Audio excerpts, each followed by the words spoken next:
વલસાડમાં જગન્નાથ રથયાત્રાનું આયોજન. વલસાડમાં તારીખ 16/7/2026 રોજ સવારે 10 કલાકે જગન્નાથ રથનું પૂજારી અને વલસાડ ભગોયા ભક્તો દ્વારા આરતી પૂજા કરવામાં આવી અને ત્યારબાદ છીપાડ જગન્નાથ મંદિરના આંગણેથી નીકળી છીપાડ હનુમાન મંદિર થઈને કેરી માર્કેટ થઈ કલ્યાણબાગ અને કલ્યાણબાગથી નીકળી આઝાદ ચોક થઈને ગણેશ મંદિરથી તાળિયાવાડ અને ત્યારબાદ છીપાડ જગન્નાથ મંદિરે પહોંચીને રથયાત્રા શાંતિપૂર્વક પૂર્ણ થયું.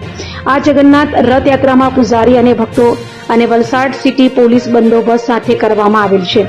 આ જગન્નાથ રથયાત્રામાં વલસાડના ધારાસભ્ય શ્રી ભરતભાઈ પટેલ અને સાંસદ શ્રી ધવલભાઈ પટેલ અને વલસાડના એસપી શ્રી યુવરાજસિંહ જાડેજા સાહેબ અને સિટી પીઆઈ શ્રી વાડા સાહેબ અને રૂરલ પીઆઈ શ્રી ગુડ્ડુસિંહ અને અન્ય પોલીસ જવાનો બંદોબસ્ત સાથે હાજરી આપી વલસાડના ભવ્ય ભક્તો પબ્લિક જેનો હાજરી આપી આ જગન્નાથ રથયાત્રાનું આયોજન શાંતિપૂર્વક પૂર્ણ કર્યું.